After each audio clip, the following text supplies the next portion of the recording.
Thank you all for coming. Thank you all for staying.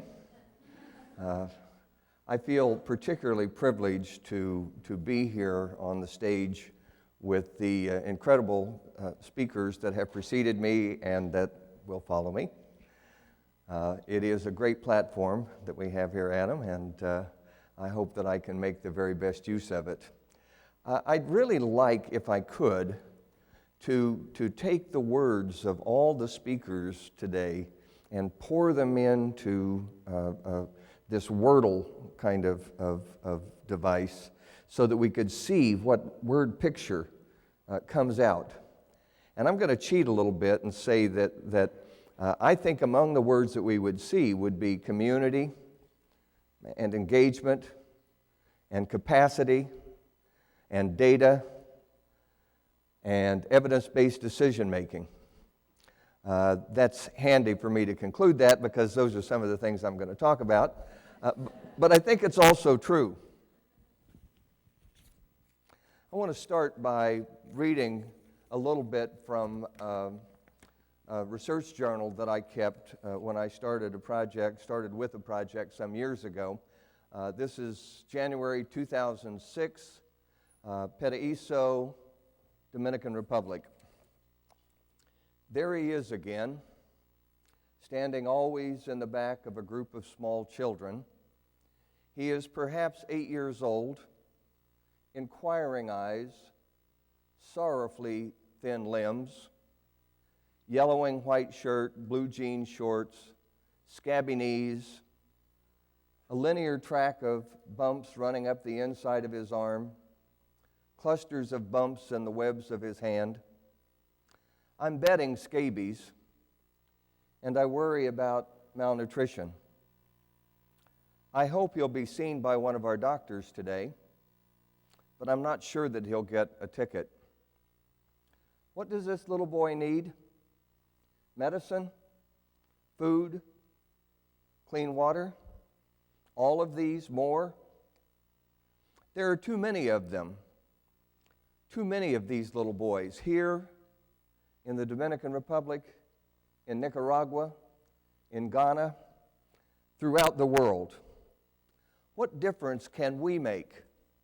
We're a small, student-organized project from a college in the United States. What can we do? What should we do? We are not alone in our good intentions. Jason Sandler wants to distribute 1 million T-shirts in Africa. A shoe company called Tom's wants to start a campaign, buy one, get one free, buy one pair, get one pair free for an underprivileged child. And for decades now, Sally Struthers has been urging us to adopt a starving child. Each of these is motivated by good intentions, and all have been questioned for their virtue and for their efficacy. Professional development groups have fared little better. WHO and the World Bank have built latrines throughout Nicaragua and probably around the world, and they're filling up, and they're building new ones next to the old ones, and now they're building even more until we can imagine a nation filled with derelict toilets. Non-government organizations around the world are beginning to build cisterns, water catchment cisterns, in countries like Belize and Honduras. And they're short-sighted in the same way that the latrines were short-sighted. That is, they'll provide less than 1/3 of the water that the household residents will need during the dry period. And when they work, they'll provide contaminated water with residents lacking the information and the materials needed to purify, except over wood-burning stoves indoors that will create air pollution and upper respiratory disease. Yet, on a weekly basis, I talk with another student or several who want to do something that can make a difference in the world. William and Mary has a vision statement that Kaveh mentioned. It says, our students come wanting to change the world, and they leave with the tools to do it. Do they? How? The vision statement implies that there is something of value in higher education, that a William and Mary education will take you beyond good intentions and common sense. It is now fashionable to imagine that we should work with communities, more that we should partner with communities. And these are not just fashionable ideas, they're appealing ones. They suggest that we might be able to do more than simply fumbling around in other people's lives, acting on our arrogance. But that perspective really raises three questions. 1, what is community? 2, what do we bring to the partnership? And 3, what's the nature of the relationship? We should begin by acknowledging that those who suffer from persistent lack of access to health care, education, and the necessary stuff of life are not powerless. In fact, they are able to do things on their own. For example, a small group of residents in Nicaragua partnered with the mayor, who in turn partnered with the government of Japan, and together they built a small well. And with that well, those who used it were able to avoid the hourly walk from their homes to the water source, 1 hour each way, twice every day, to return with contaminated water, and instead now a community well.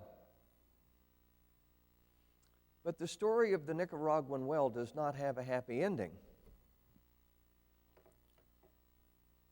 The local organizers invited other people in the community to participate, but some people didn't find out about the project until it was nearly complete.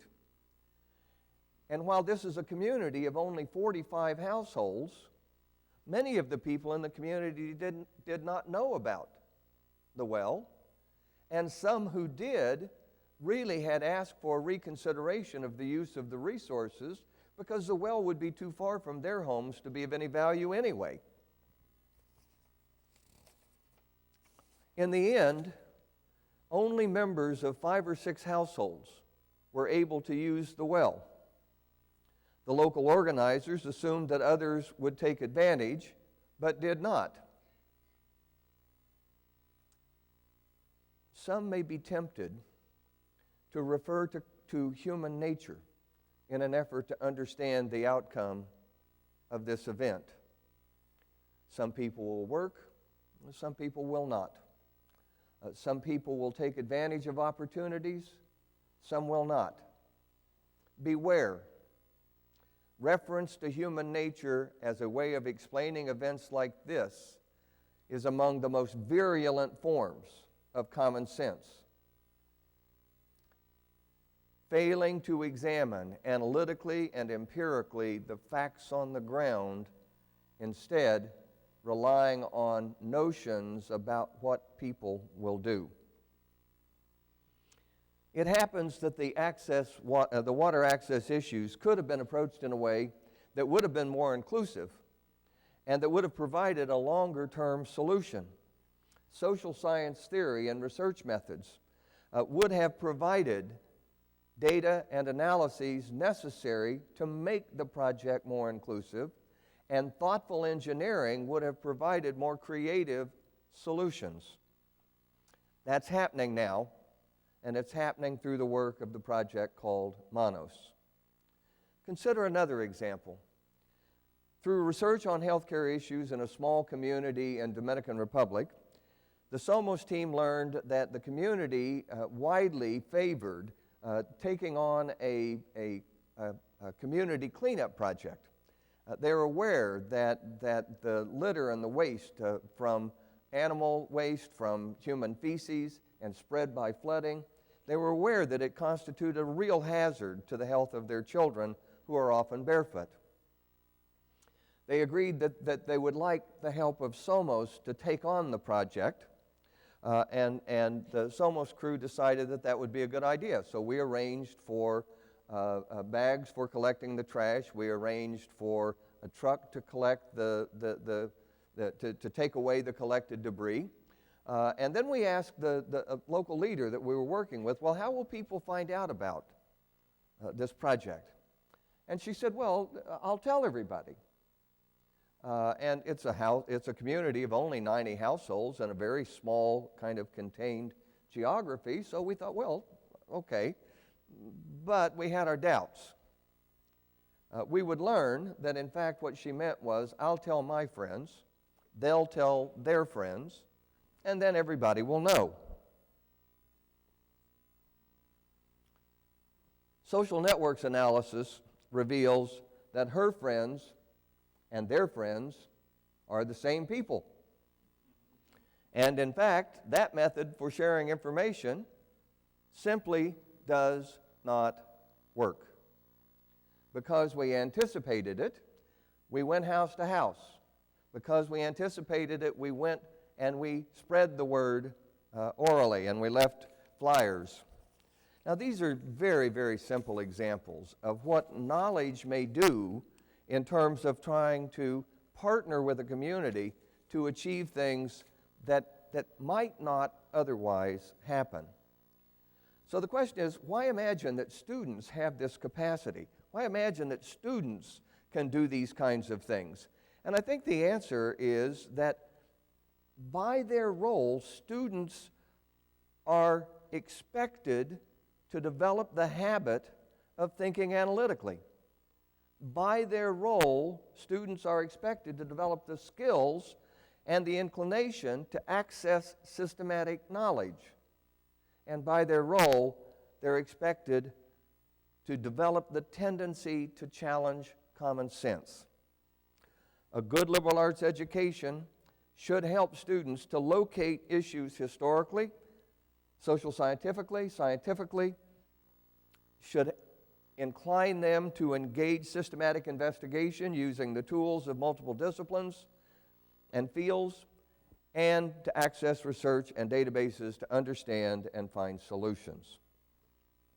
Undergraduate students at William & Mary, those around the world, they're not alone in their ability to think analytically. They're not alone in their ability to access scientific information or other systematic bases of knowledge, but by their role, they are unusual in being asked to do that intentionally and necessarily.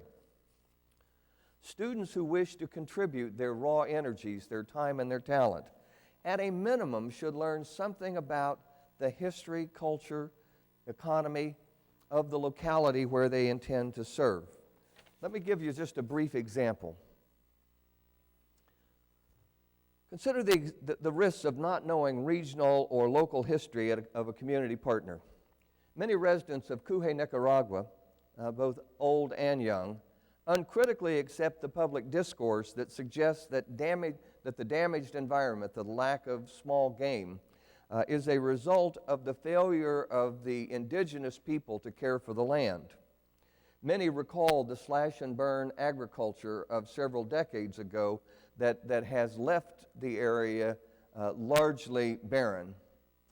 But far fewer recall the days when that same area was a lush evergreen forest.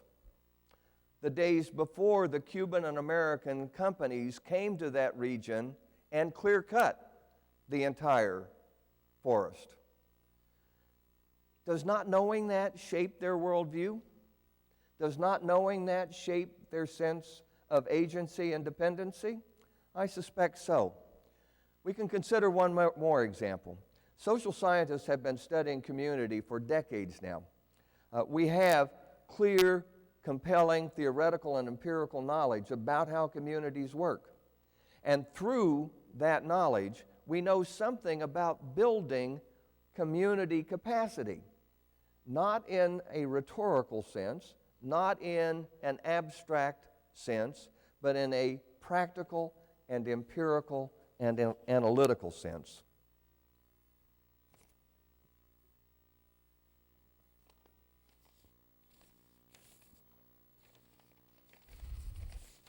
Helping is not easy. Not if we're committed to avoiding ethnocentric, arrogant, and well-intentioned but unguided efforts that likely will produce unintended and unfortunate consequences. Even the notion of helping is problematic, inclining toward a hierarchical relationship and paternalistic disposition. For example, it's admirable to build a school in some remote and foreign location, but the goal almost certainly is to educate children. And the physical structure may or may not be the most important part of that. It's laudable to build a playground for children to protect them from landmines from a long ago war, but more children may be dying from malnutrition and diarrhea than from flying shrapnel. And if asked, residents might prefer that the resources be spent on improving nutrition rather than building swing sets. This is not to say that we shouldn't build schools, playgrounds, or public toilets. Rather, it is to say that we should ask, and if we ask, we will find complicated and contentious answers. For all of the romantic appeal of doing community-based or community-oriented volunteering, service learning, service, or scholarship, it is vain if we are ignorant of the realities of community.